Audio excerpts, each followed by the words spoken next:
मशरिक news के नाजरीन आदाब। दिन भर की अहम खबरें। कांग्रेस ने किया मुल्क भर में आइन बचाओ भारत बचाओ मुहिम की शुरुआत।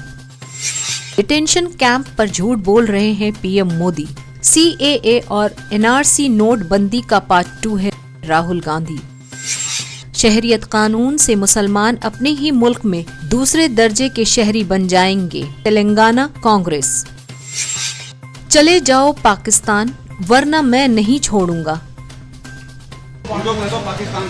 मेरठ SPCT के मुसलमानों को धमकी। आईनी अदारों में भी फिरकावाराना नफरत घोल दी, प्रियंका गांधी। सरकारी इमलाक के नुकसान पर मुसलमानों ने DM को 6,27,000 का चेक सौंप कर अनोखी मिसाल कायम की।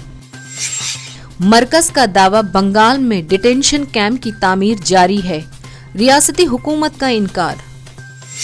योगी हुकूमत की कार्रवाई गैर कानूनी, नाजी दौर का आगाज जल्द, जस्टिस काटजू। चेन्नई में शहरियत तरमीमी कानून के खिलाफ हजारों लोगों का एहतजाज मार्च।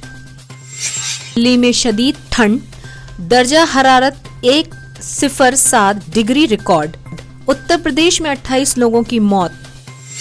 मुशर्रफ को बड़ा धक्का, लाहौर हाई कोर्ट ने वापस की अर्जी। अमरीकी सदर डोनाल्ड ट्रंप दुनिया के खतरनाक तरीन रहनुमा हैं, जर्मन सर्वे। ये शिकायत मौसूल हो रही थी कि जो हमारे नॉन स्टेट ट्रकर्स हैं, पर्टिकुलरली जिनका नंबर JK के अलावा होता है, Punjab, Haryana, Andhra Pradesh, even south side के ट्रक्स थे, उनमें कुछ लोग शिकायत करते थे कि हमें हाईवे पे जी रोका जाता है और लोग प्रिटेंड करते हैं कि हम मिलिटेंट हैं और उसकी आड़ में हमसे जो है कुछ पैसा लूटा जाता है। किया और इन्वेस्टिगेशन जो है वो शुरू की। अभी लेटेस्ट इंसिडेंट है 11 दिसंबर का।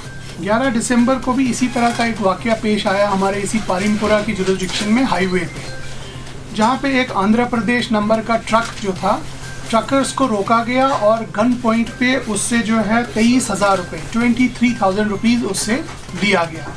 तो उस आदमी ने हमें एक फॉर्मल कंप्लेंट दी और बताया कि किस इलाके में ये वारदात पेश आई है, और फिर हमारे पास एक मतलब रीज़न बन गया कार्रवाई करने का।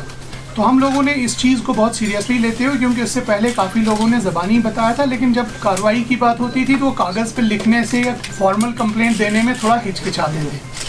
अभी जब हमारे पास एक फॉर्मल कंप्लेंट आई तो हमें लगा कि कुछ इनफॉर्मली तौर से भी हमें पता चला है।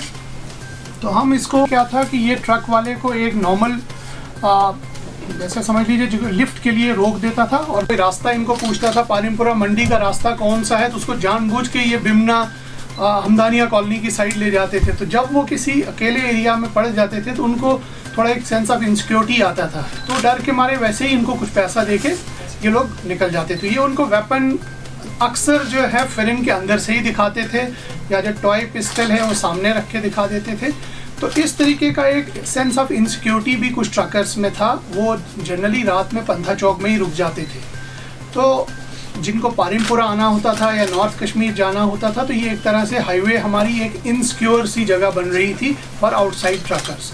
ये पिछले 3 महीने, पिछले पोस्ट 5 अगस्त की बात करूँगा, 5 अगस्त की बात करूँगा मैं, तो उसमें तकरीबन 4 महीने के अरसे में हमारे पास 4 FIRs इस तरह की इसमें रजिस्टर्ड हुए हैं। रिपोर्ट्स खाली हमारे पास आती थी, लेकिन उसमें FIR दर्ज नहीं होता था, क्योंकि जो कंप्लेनेंट्स थे वो तैयार नहीं होते थे कंप्लेंट देने के लिए। तो मुझे लगता है कि ये जो हम लोगों ने अभी 3 लोग पकड़े हैं, आकिब मुश्ताक है एक, जो यहाँ पंपोश कॉलोनी पालपुरा नूरबाग में रहता है। रमीज़ जो अहमद डार है, ये भी पालपुरा नूरबाग इलाके का है। और शबीर अहमद जो है पख्तू, ये बोटमैन कॉलोनी भिमना का है। इनका एक साथी अभी फरार है।